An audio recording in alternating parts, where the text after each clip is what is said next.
بسم الله الرحمن الرحيم نحمده ونصلي ونسلم على رسوله الكريم أما بعد أعوذ بالله من الشيطان الرجيم بسم الله الرحمن الرحيم ومن يطع الله ورسوله فقد فاز فوزا عظيما صدق الله مولانا العظيم اللهم صل على سيدنا محمد وعلى آل سيدنا محمد وبارك وسلم. یہ آیت کریمہ مشہور ہے اور نکاح کے خطبے میں پڑھی بھی جاتی ہے. آیت کریمہ کا ایک ٹکڑا ہے یہ، جس کا ترجمہ بہت آسان ہے کہ جو اللہ کی اطاعت کرے گا اور جو رسول اللہ صلی اللہ علیہ وسلم کی اتباع کرے بس تحقیق کہ وہ کامیاب ہے، اور کامیابی بھی چھوٹی نہیں بڑی کامیابی. اس سے یہ معلوم ہوا کہ کامیابی کا مدار اللہ کے احکام ہیں اور حضور پاک صلی اللہ علیہ وسلم کے طریقے ہیں. مثال کے طور پر اللہ کے احکام میں ایک بڑا حکم نماز ہے. یہ عظیم ترین عبادت ہے اور ایمان والوں کے لیے بہت بڑی نعمت ہے. اس کے بارے میں اتنا کہنا کافی ہے کہ مؤذن اپنی اذان میں نماز پر کامیابی کا اعلان کرتا ہے. لفظ فلاح اس کا اطلاق اخروی کامیابی پر ہوتا ہے، اور جس کو اللہ آخرت کی بڑی کامیابی عطا فرمائے اس کو دنیا کی چھوٹی کامیابیوں سے محروم نہیں رکھتے، بلکہ وہ ضمنی طور پر اللہ عطا فرمائیں گے اور اصلی طور پر آخرت کی کامیابی عطا فرمائیں گے. اور ایمان والے کے لیے آخرت کی کامیابی بڑی نعمت ہے، بڑی چیز ہے. یہی حال حضور پاک صلی اللہ علیہ وسلم کے طریقے، سنتوں اور مستحبات کا ہے. وقت کی کمی کی وجہ سے مختصر بات آپ کے سامنے رکھنی ہے کہ موجودہ دور میں ہر سنت کا اور ہر اسلامی چیز کا سائنس والے جائزہ لے رہے ہیں. یہ 1400 سال پہلے نبی نے جو فرمایا بالکل سچی باتیں ہیں، لیکن اس میں فائدے کیا کیا ہیں، کیا کیا خوبیاں ہیں، کیا کمالات ہیں، وہ کمالات جو ہیں وہ تلاش کرتے رہتے ہیں. ایمان والے کا تو عقیدہ یہ ہے سرکار جو فرمائیں گے اس پر عمل کرے گا، فائدہ ہو کہ نہ ہو.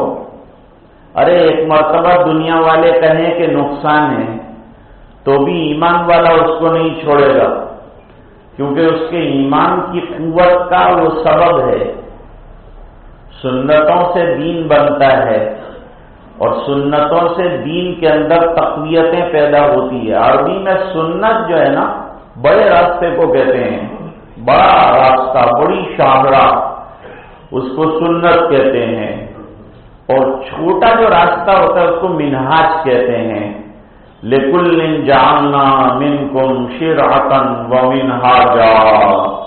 ہر شریعت کے لیے اللہ تعالیٰ نے ایک بڑا راستہ، عقائد کی درستگی کا اور ایک احکام کا راستہ رکھا ہے، اور ہر شریعت کے لیے اس کے مزاج کے مطابق مختلف جو ہیں احکام دیے ہیں۔ اور سنتوں میں اور مستحبات میں کتنے فائدے ہیں، لوگ گنتے ہی رہتے ہیں۔ ایک ڈاکٹر کا اسلام لانے کا واقعہ نقل کیا ہے کہ وہ ایئرپورٹ پر ہوائی جہاز سے سفر کرنے کے لیے تیار تھا، اور اسے واش روم میں جانے کی ضرورت پیش آئی۔ جب وہ فارغ ہو کر باہر نکلا تو ایک مسلمان وضو بنا رہا تھا، وہ دیکھتا رہا۔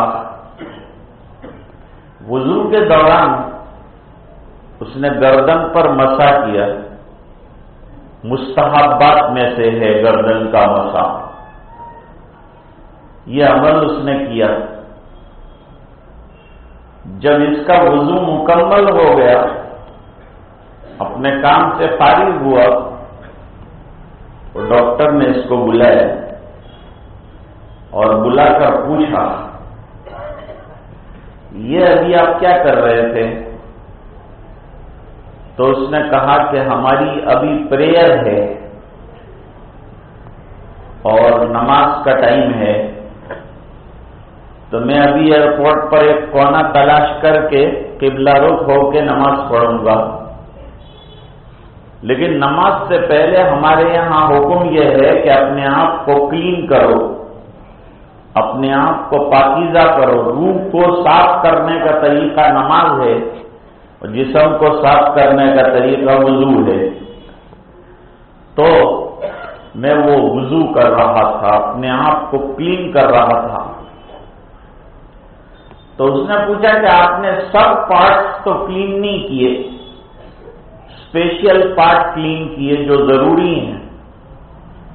مثلا چہرہ کھلا رہتا ہے، اس پر گرد و غبار لگتا ہے، اس کو آپ نے دھویا۔ منہ انسان کا جو ہے خراب رہتا ہے، کچھ کھاتا پیتا رہتا ہے انسان، تو اس کو آپ نے صاف کیا۔ ناک میں بھی کچھ گندگی رہتی ہے، وہ بھی آپ نے صاف کیا۔ اور جو حصہ ہاتھوں کا کھلا رہتا ہے، زیادہ استعمال میں آتا ہے، وہ آپ نے دھوئے۔ سب میری عقل میں آتا ہے، سب میری سمجھ میں آتا ہے۔ پیر کا وہ حصہ جو کھلا ہوا رہتا ہے، اس پر آپ نے پانی بہایا، لیکن ایک دو بات سمجھ میں نہیں آئی۔ کیا سمجھ میں نہیں آیا؟ آپ نے اپنی گردن کی طرف مسح کیا، ویٹ ہینڈز گھمائے، بھیگے ہوئے ہاتھ آپ نے پھیرے اپنی گردن کے اوپر۔ یہ کیا چیز ہے؟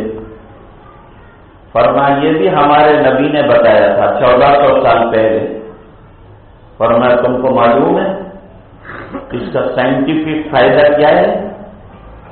یہ مستحب جو تم نے ادا کیا تم کو معلوم نہیں ہوگا، لیکن میں دماغ کا ڈاکٹر ہوں، میں دماغ کے ذریعے دماغ کا علاج کرتا ہوں۔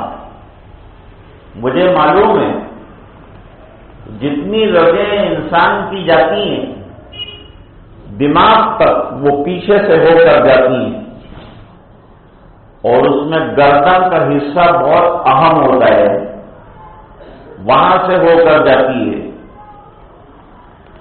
جب اس کے اوپر پر ہاتھ گھمایا جاتا ہے تو پانی سے ٹچ میں آنے کے بعد اس کے اندر ایکٹیویشن آ جاتا ہے، اور جو خون ہوتا ہے اس کے اندر سرکولیشن آ جاتا ہے، خون کا دوران دماغ تک تیز ہو جاتا ہے، دماغ کو تازگی مل جاتی ہے، اور دماغ کو خون مل جاتا ہے، اور دماغ کو خون کا ملنا دماغی طاقت اور دماغی قوت کے لیے بہت زیادہ ضروری ہے۔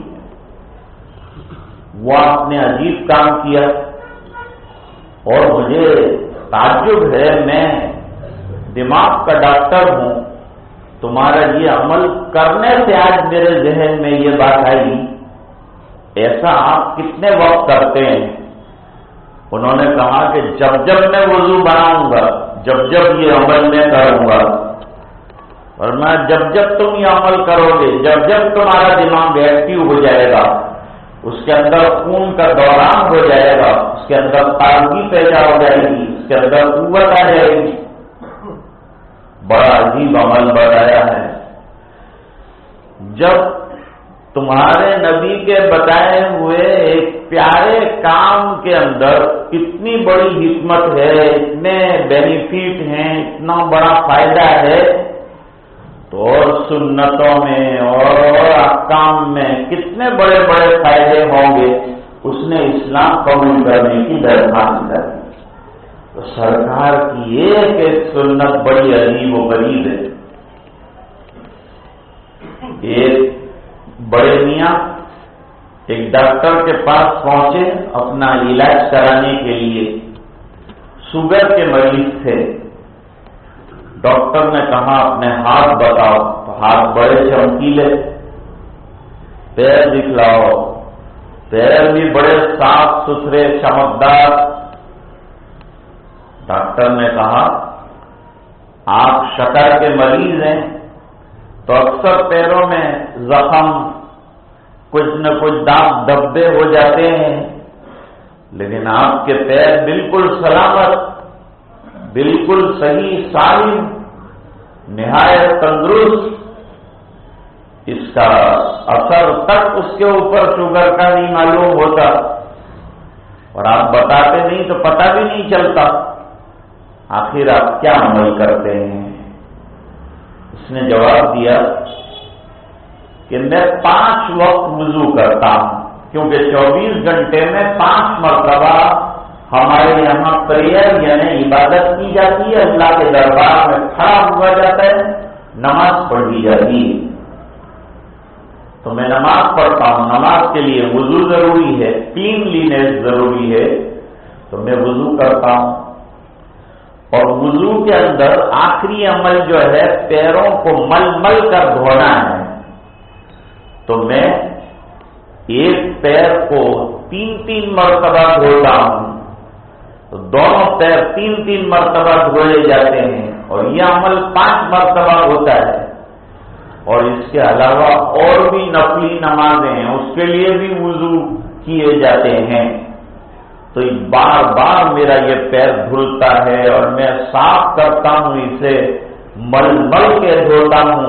اس نے کہا ٹھہر جاؤ، میں آج سے اپنے مریضوں کے پیر کی شفا اور صحت کے لیے تمہارا یہ عمل کس نے بتایا ہے تم کو؟